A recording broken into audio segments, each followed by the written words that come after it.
কাউকে বলিনি কথা বলবো না। সুতরাং আমরা মিট করি এবং আমরা কথা বলি। যদি কারো মনে হয় কথা বলার প্রয়োজন, কথা বলার দরজা অলওয়েজ খোলা।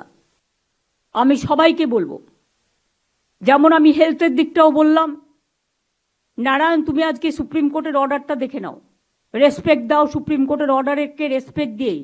Yes madam. আমি খুশি যে পুলিশ কোনো অ্যাকশন যারা আন্দোলন করেছে তাদের বিরুদ্ধে নেয়নি। এটা একমাত্র বাংলাই পারে, কারণ বাংলা মানুষকে গণতান্ত্রিক অধিকার দিয়েছে।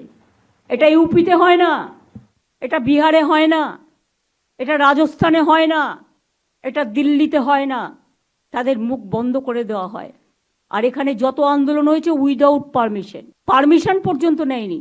কিন্তু আমি এখনো মনে করি সুপ্রিম কোর্টও ডাক্তারদের রিকোয়েস্ট করেছে জুনিয়রদের কাজে জয়েন করার জন্য।